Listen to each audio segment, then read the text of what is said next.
Este es el asunto sobre el que tanto se preguntan. ¿Y cuándo vienen las sanciones para Estados Unidos? ¿Por qué algo que no está en el marco del derecho internacional público para Estados Unidos es un asunto que pareciera legal? De todo eso hablamos con Orlando Romero Harrington, analista internacional, analista de medios, experto en guerras de cuarta generación, ciberpolítica y escritor. Orlando, bienvenido, buenas noches. Buenas noches, un saludo para ti y un saludo para tus televidentes. Muchas gracias por acompañarnos. Orlando, es justamente esto, ya es, digamos que normal, aunque se normalice lo anormal, que Estados Unidos sancione al que se le ocurra. Sí, en este caso en particular habría que filtrar esta información que nos está llegando desde el tamiz de la política interna de Estados Unidos, ¿no? En este momento Joe Biden sufre una oposición, digamos, a nivel político bastante particular, puesto que en estos días se acaba de manifestar el expresidente George Bush, el famoso, el tristemente célebre, conocido como el matón de Estados Unidos, interpelando a Joe Biden. Y dentro de la política interna de Estados Unidos, Joe Biden quiere caracterizarse como un líder progresista, un líder que combate, que enarbola la bandera de los derechos humanos, un líder de amplitud, un líder que aboga por las libertades civiles y por los derechos ciudadanos en general. Entonces, esta secuencia de sanciones que emite en este momento Estados Unidos, sobre todo por la temática de derechos humanos, reside principalmente en la intención de erigirse como un faro de los derechos humanos, como una figura importante de los derechos humanos, no solamente para potenciar el prestigio de Estados Unidos dentro del ámbito internacional, sino para recuperar espacios perdidos. Por ejemplo, la ONU. En estos momentos la ONU es un cascarón vacío, a pesar de ser su organismo, ser su patio, pues Estados Unidos tiene una presencia muy débil a nivel diplomático dentro de esta organización. Sí, esto es bastante paradójico porque Biden, como un demócrata, trató siempre de marcar una gran distancia, pero muy amplia, de un republicano como Donald Trump. Y prácticamente hacen lo mismo en política exterior. Cuando estamos hablando de este proceso de ilegales sanciones, hacen exactamente lo mismo. Con Cuba, en los últimos meses de Trump, cada día había nuevas sanciones. Y con Biden, pues hacen exactamente lo mismo. Sí, no hay una diferencia marcada, digamos, no hay una diferencia fundamental dentro de las dos tendencias que dominan el espectro político de Estados Unidos, sean conservadores y liberales y republicanos. Pues allí no hay nada que discutir.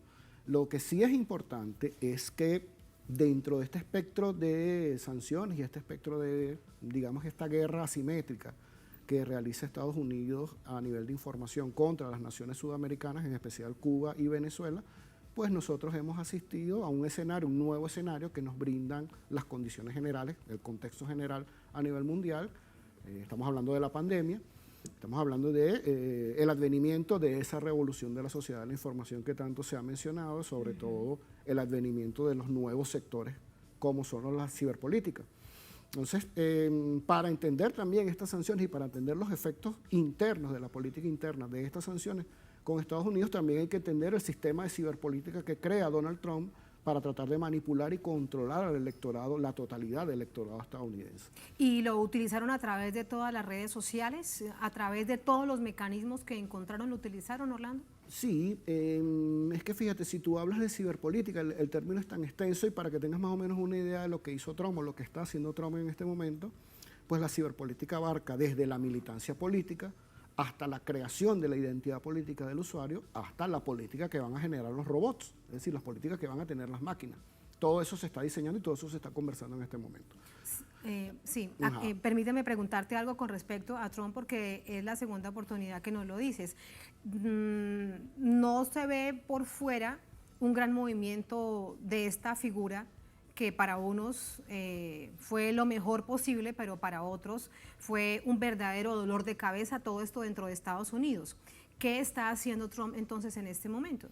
Trump, recordemos que Donald Trump, al momento de llegar a presidente, uno de sus primeros mandatos fue controlar la data de Estados Unidos en general, e inclusive el primer mandato de Mauricio Macri como presidente electo de Argentina constituyó en la pedida al gobierno de turno que le entregara la data, el acceso a la data general de los ciudadanos argentinos. ¿Qué está haciendo Donald Trump en este momento? Trabajando para su reelección. Es decir, Donald Trump desde el día 1 de ser electo presidente trabajó para su reelección. Lo que no contó fue con el rechazo global que tuvo a partir de, sobre todo, las poblaciones minoritarias, entre comillas, es decir, latinos, negros, mujeres, las poblaciones sectorizadas que nacen precisamente a partir de la ciberpolítica. Entonces, en este momento Donald Trump está trabajando su base de datos. Recordemos que Donald Trump tuvo acceso a la base de datos del Servicio Secreto de Estados Unidos por ser presidente. Es decir, esa base de datos es la base global de la Internet. Desde el día 1, en 1988, que usted colocó su primera letra dentro del ordenador, eso queda allí. Y si no, preguntémoslo a Edward Snowden. Entonces, Donald Trump maneja esa data y maneja esa data electoral. Pero tú preguntabas, ¿quién censura a los presidentes? ¿Quién censura a Joe Biden? Y a Donald Trump lo censuraron las plataformas tecnológicas. Lo censuró Twitter. Entonces, que sigue censurado en Twitter, de hecho. Sigue censurado. Y si Joe Biden transgrede la línea progresista que está emitiendo, que está tratando de construir a nivel mundial, también va a ser censurado. Estamos hablando del otro monstruo, el monstruo que no se menciona, y es el monstruo de las 5 grandes compañías tecnológicas que parecen saber más de nosotros que nosotros mismos. Entonces, todo ese terreno tan fértil y tan, digamos, dinámico y dialéctico, se habla de ciberpolítica. Entonces, digamos, las investigaciones de la ciberpolítica se caracterizan además porque son cambiantes. Fíjate que la noticia cambia. Hoy la interpretación que le podemos dar dentro del mundo político a la decisión de Biden se debe a un análisis previo que debemos hacer, pero eso cambió de ayer para hoy. Así cambia la política dentro del mundo. Y asimismo se instala entonces la narrativa ante una opinión pública, nacional o internacional. Para el caso, por ejemplo, que nos ocupaba de una manera coyuntural, el asunto de los bloqueos. Estados Unidos el bueno, Rusia el malo, Estados Unidos el bueno y Cuba el malo. Claro. Incluido Venezuela. Sí, recordemos que si seguimos con el tema de las sanciones y el efecto de la política interna dentro de Estados Unidos tenía un enemigo vital, global y completamente, digamos, al descubierto, que era China. Trump se encargó de construir un enemigo. Y tratar de manejar el odio, que es el sentimiento por excelencia que produce engagement dentro de las redes sociales, es decir, produce conexión. Usted puede elaborar un contenido de lo más feliz, lo más agradable, lo más sano y lo más educativo y lo más, digamos, espiritual posible, pero el odio, el contenido que genera odio es el que lo va a enganchar a usted a la red, es el que lo va a hacer observar el contenido nuevamente, incluso lo va a hacer comentar. Entonces, así se puede entender cómo se fabrica un enemigo para una nación, y en este caso Donald Trump fabricó a China, pero ya China no lo es. Es decir, a Biden no le conviene pelear con China, puesto que Biden mantiene unas relaciones más armónicas, entre comillas, con China que Trump.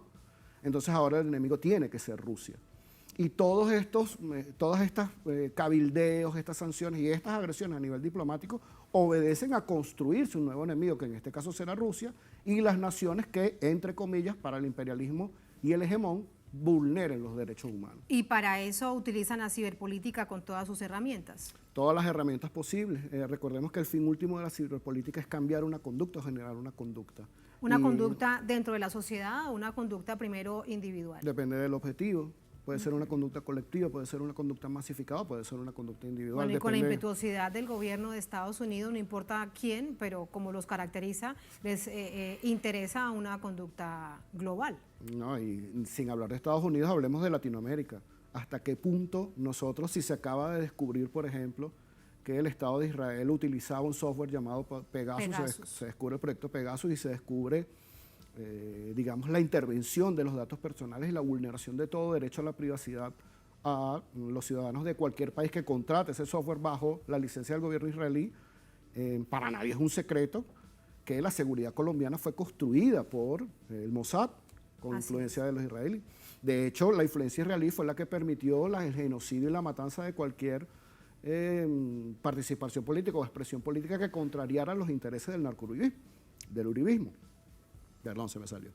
Y en este momento nadie puede decir que la policía colombiana y el GEMAT colombiano no aplique las técnicas israelíes y que no esté aplicando ese software para la población colombiana. Entonces el peligro está latente, el peligro está en todos lados. Para América Latina, con el tema de Pegasus, hubo una centralidad en México, porque se destapó en México con el espionaje a todos estos periodistas tan reconocidos. Pero esto mismo puede pasar en cualquier parte de nuestra América Latina. Sí, y sobre todo saber que la ciberpolítica se basa en la creación infinita de avatares. Es decir, uno construye un avatar en las redes sociales pensando que el avatar va a responder a lo que uno construye. Es decir, uno ingresa fotos, ingresa textos, ingresa algunas postales, escribe algunas cosas, tratando de perfilar su imagen dentro de las redes. Pero en el uso de la red, en el uso de la plataforma en la naturaleza, uno genera una interacción la cual se convierte en la reputación. Es decir, es otro avatar, otra personalidad a la que nosotros no tenemos acceso, pero es lo que piensan de nosotros los demás. Pero además está el avatar que crean las plataformas, por ejemplo Instagram, al saber todos tus gustos, tus combinaciones, tus estados de ánimo, a la hora que te levantas, lo que ves, lo que observas, lo que te gusta, crea otro avatar. Y así se van creando personalidades diferentes, cada cual tiene conocimientos que probablemente nosotros no manejemos. Por eso se dice que en esas plataformas y esos avatares tienen más conocimiento del que nosotros podemos conocer sobre nosotros mismos. Porque lo crean estas plataformas y estos algoritmos que peligrosamente han salido de control. Y esa es otra arista. En el año 2019, si no me equivoco, el dueño de Facebook, Mark Zuckerberg, denunciaba ante un tribunal que perdieron control sobre los algoritmos. Es decir, la inteligencia artificial está en este momento pensando por ella misma. Todo esto es demasiado peligroso porque realmente nos aleja verdaderamente del mundo real. Y también el otro punto del que te quiero preguntar, en la manipulación de la información, de lo que sabe tanto cualquiera que sea presidente o gobierno, pero que esté en la Casa Blanca, es lo que hacen con la manipulación de todas estas plataformas que logran instalar narrativas. Claro, es que fíjate, casi siempre cuando se habla de ciberpolítica, se suele mencionar que dentro de la Internet uno tiene derechos. Es decir, tú tienes derechos y tienes posibilidades, tienes condiciones. Es decir, si a ti te presentan una información falsa, un fake news, dentro de tu plataforma, tú estás en el derecho de leerlo o no, tú estás en el derecho de informarte para saber si es falso o no, o tú estás en el derecho de creerla o no. Se supone que tú tienes esas condiciones, pero es mentira. Esas condiciones son falsas.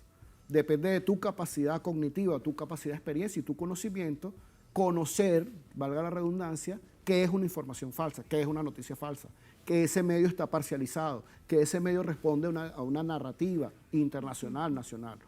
Pero todos no tenemos esas mismas condiciones. Entonces la información falsa que para ti llega y tú por tu formación determinas que es automáticamente falsa, probablemente le llega a una persona que no maneja ese conocimiento, que probablemente sea el común de las personas, y esa persona sí se la crea. Entonces no tenemos las mismas condiciones. La democratización de la red es mentira. Depende sobre todo de tu formación personal, tu inquietud y tu posición, tu perspectiva histórica frente a la sociedad y frente a unos poderes que no se han manifestado totalmente, pero que tienen el poder de, por ejemplo, censurar al presidente de Estados Unidos. Por ejemplo, y con respecto a los asuntos que resultan fundamentales para una nación, para el caso de Venezuela, Orlando, el diálogo le está apostando de nuevo el gobierno con este otro sector de la oposición en México, que siempre lo que trataron de hacer fue dar un golpe de Estado por distintas vías, que el chavismo prácticamente desapareciera del país. ¿Cómo funciona entonces esa estrategia en algo tan complejo como eso, pero que además es una necesidad nacional? Sí, fíjate, ahí interviene mucho el tema de la pérdida de la privacidad dentro de las redes sociales.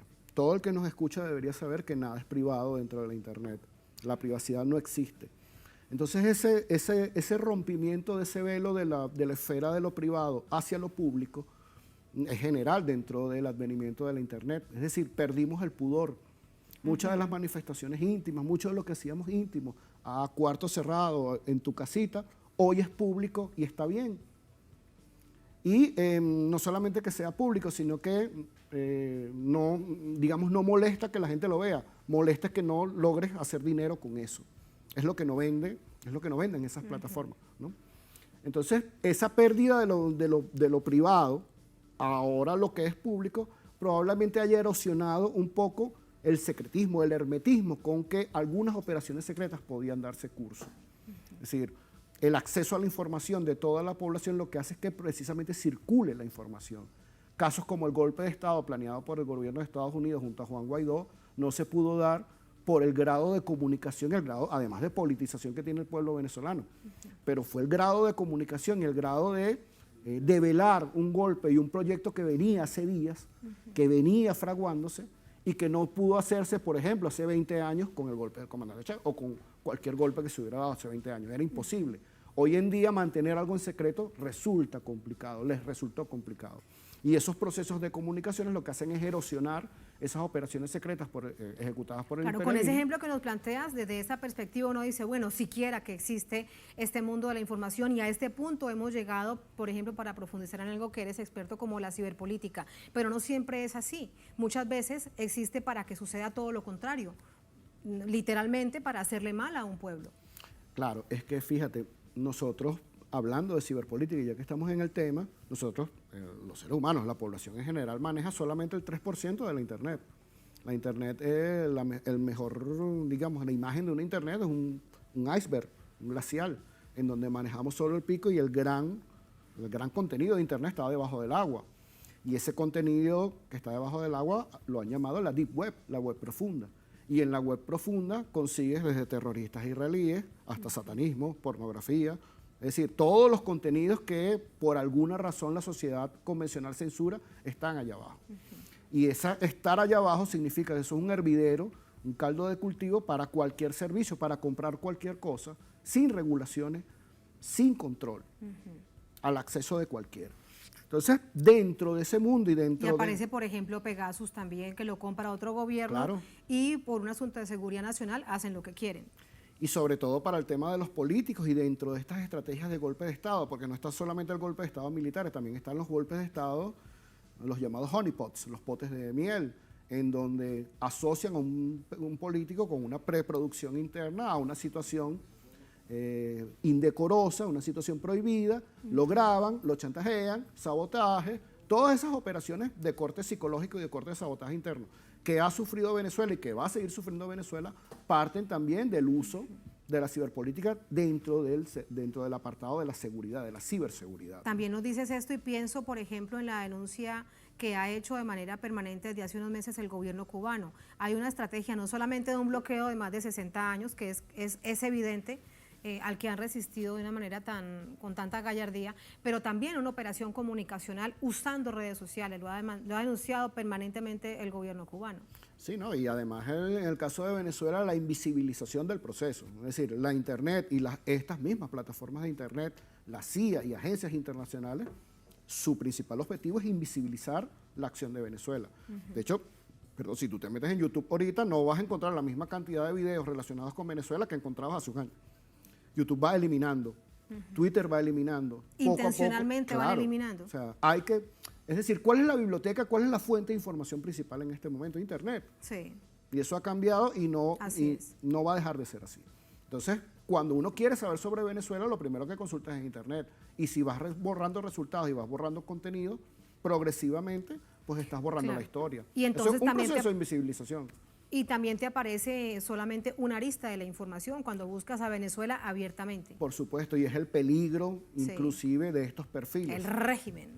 Es que es verdaderamente el poder hegemónico. Fíjate que en Inglaterra hay un movimiento bastante importante que está luchando por una ley que le permita al usuario pedirle sus datos, pedirle la data que han investigado estas plataformas y mantenerla, y tenerla y quitársela a esas plataformas. Y no se ha podido. Eso se debería pedir en todos los países del mundo. Pues no, hasta ahora no. Ese poder que, digamos que amenaza con convertirse en un poder supranacional, con acceso al control de la información ilimitado, pues no nos ha dejado todavía esa libertad. Y me dices todo esto y uno se pregunta cuánto realmente sabremos, nosotros sabemos como comunidad, como sociedad del mundo, de todos los peligros a los que nos enfrentamos cada que decidimos ingresar y hacer uso de las redes sociales, con las nuevas además que van saliendo, que muchos corren a sumarse a ellas. Mira, yo creo que la humanidad va a pasar por este trago amargo, porque yo soy muy de las teorías del colapso, muy de que estamos en una fase terminal dentro de la sociedad occidental. Creo mucho en las nuevas formas de organización popular, en las nuevas formas de organización social, en las nuevas necesidades históricas que están pasando. Pero cuando nos hablas del colapso, hablas del modelo capitalista salvaje, el neoliberalismo. Creo. Hay tres grandes amenazas, que son los cambios climáticos, los desastres naturales y la implosión económica de ese modelo capitalista. Yo creo que definitivamente nosotros nos acercamos y nos aproximamos, primero, a una nueva generación que piensa diferente a nosotros, que entiende el mundo de una manera diferente, pero sobre todo nos acercamos a la construcción de nuevos modelos de organización social y nuevos modelos de convivencia ciudadana. Creo que hacia allá deben apuntar los misiles, puesto que hay unas nuevas necesidades históricas, unos nuevos ismos, unas nuevas naturalezas, unos nuevos pedimentos de la juventud que hay que ponerles la cara, hay que, digamos, conversar con ellos e incorporarlos dentro de nuestro modelo, porque corremos el riesgo de quedarnos atrás cada hora, cada día que pasa. Sí, y con respecto a la juventud, con toda la gran capacidad y bueno, la información que tienen por millones, la facilidad para ser manipulables dentro del marco de la ciberpolítica, Orlando. Sí, hablábamos de las condiciones. Es decir, la ciberpolítica abarca también el tema de la militancia política, y la militancia política es una causa natural de los adolescentes. Desde los 12 años el adolescente se está rebelando frente al sistema, frente al entorno. Es su característica principal y yo diría que es su belleza, ¿no? Esa rebeldía innata del adolescente. Y esa rebeldía innata del adolescente, fíjate, en estos tiempos de pandemia, un adolescente sitiado dentro de su casa con muy poca movilidad la va a encontrar en internet. Claro. Y esas luchas contra las causas... Con año y medio de encierro. Y las luchas contra las causas injustas, porque la esencia de ser revolucionario es luchar contra una causa injusta, las puede encontrar. Pero allí también hay fácilmente manipulación. Dependiendo de la fuente que consulte, claro. Dependiendo de la plataforma, porque de repente una plataforma comercial que le interesa lo comercial, le interesa que ese muchacho o esa muchacha no ejerza o no explore literatura de izquierda o literatura de historia, le conviene que explore otro tipo de literatura, otro tipo de libro. Y es allí donde las plataformas nos indican, en base a nuestros logaritmos, lo que ellas piensan o lo que su dueño piensa que nosotros debemos informar, debemos leer. Es allí el peligro. Sin duda que es muy peligroso y si los padres te están escuchando y madres, pues se les prenden además las alarmas porque es que está allí toda la información, pasan muchas horas ante tabla, computador o celular. Para despedirte, Orlando, pregunta de análisis político, tu perspectiva con respecto al diálogo en México y todo esto relacionado con las elecciones del próximo noviembre aquí en Venezuela, elecciones regionales, mega elecciones. Sí, yo creo que el diálogo político, además de ser un triunfo notable de Venezuela frente a las agresiones imperialistas, resulta en la derrota de las intenciones del Pentágono, de esa ala militarista del Pentágono asociada sobre todo al Partido Republicano. Creo que en primer lugar es una victoria muy sólida y muy contundente del gobierno venezolano a esas intenciones violentas, esas intenciones armadas. Lo otro es que no son las únicas intenciones armadas. Estuvo lo del golpe de Estado, estuvo la intervención de Caracas con bandas paramilitares. Es decir, esas organizaciones y esa narrativa va a seguir. No dudo que vaya a seguir, no dudo que vayan a seguir empleando métodos de violencia, digamos, así que crees que siguen jugando a varias bandas. Sí, mientras creo que están reunidos en México, aquellos que evidentemente están allí porque Estados Unidos lo aceptó, van a buscar mantener otras estrategias. Sí, yo creo que incluso lo de las negociaciones que se están dando a cabo en México resulta también como una jugada estratégica de Estados Unidos en contraposición a la jugada del presidente Maduro. Esta jugada del presidente Maduro de construir o modelar en el futuro nuevos sistemas económicos, nuevas formas de relaciones económicas con otros países, alterando, sustituyendo, corrigiendo, orientando un poco nuestra situación económica actual, creo que fue una jugada acertada porque pone en jaque la presencia económica de Estados Unidos en el continente. Es decir, que Venezuela pretenda comerciar con Irán, comerciar con China, comerciar con Rusia, en otras condiciones, saltando el bloqueo, pues genera alarmas en Estados Unidos y los obliga a sentarse en una mesa con un país en donde hay una perspectiva de progreso, hay una perspectiva de enlazamiento con otros polos productivos y, bueno, hay que sentarse en la mesa a nivel productivo de la manera más pragmática posible. Para que después no digan que ha sido un fracaso el intento de haber derrocado al gobierno, como sucede permanentemente con Cuba. No tanto un fracaso, es controlar el territorio. Es decir, Venezuela es un país con una riqueza de recursos que se pierde de vista. Es decir, las condiciones económicas de Venezuela, la posición geográfica, el clima, la gente, las maravillas naturales que hay en Venezuela lo hacen un país apetecible para la inversión privada y sobre todo por las condiciones naturales del venezolano, como digamos el gentilicio del venezolano. Eso lo hacen un país muy atractivo, es una costa, digamos, es una puerta de entrada al continente y Estados Unidos no puede quedarse atrás frente a esas inversiones que vienen de otros países. Yo creo que ahí hay una razón fundamental para ese diálogo. La otra razón es reconocer, digamos, el clima político. Es decir, Estados Unidos no puede seguir manteniendo, subsidiando a una mafia de estafadores que han una banda criminal. Es prácticamente una banda criminal que ha quedado al descubierto a nivel mundial.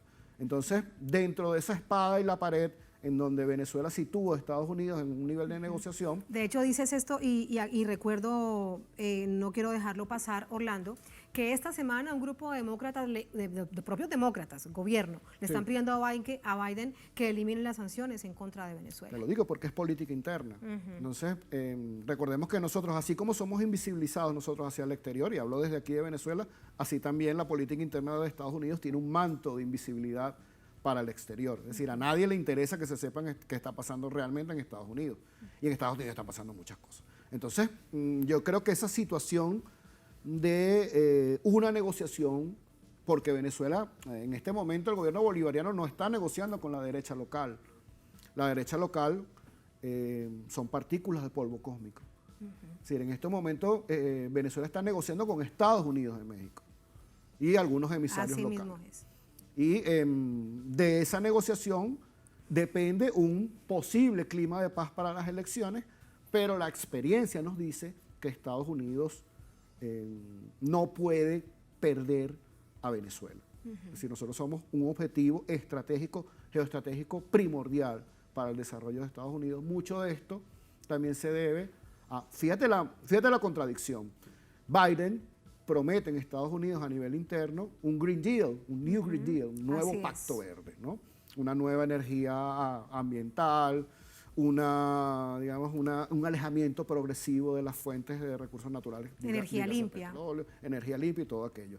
Resulta que cuando desnudamos ese concepto nos damos cuenta de que producir energía limpia consume el doble de petróleo. Entonces, no nos dejemos engañar con las intenciones de Biden. Por un lado, creo que va a haber el diálogo, creo que van a haber unas elecciones donde no tengo ninguna duda que van a arrasar las fuerzas de izquierda en Venezuela, pero por el otro lado no hay que perder de vista esas intenciones de sabotaje y las intenciones habituales de dinamitar ese mismo diálogo a nivel de opinión pública. Y eso es muy preocupante para que aquellos que recuerdan lo sucedido en República Dominicana. Sí, bueno, ¿no? Nos toca al pueblo venezolano y al pueblo latinoamericano en general ser vigilantes y aprender de las experiencias de cada uno. Los venezolanos tenemos que aprender de las experiencias de Chile, los de Chile tienen que aprender de nosotros, tenemos que aprender de Colombia, tenemos que intercambiar experiencias para tratar de unificar criterios en una revolución continental que la veo muy cerca. Yo creo que se vienen muchos cambios importantes en Brasil, se viene un cambio importante en Colombia, se vienen cambios importantes en varios países del continente y creo que debe haber una sinergia colectiva dentro del continente en base a propuestas concretas y propuestas sobre todo de unión continental. Y estamos además en calendario electoral, elecciones presidenciales en 2022 en Colombia, en 2023 en Brasil. Con eso te despido, Orlando, muchas gracias, un placer. Gracias a ti. Muchas gracias.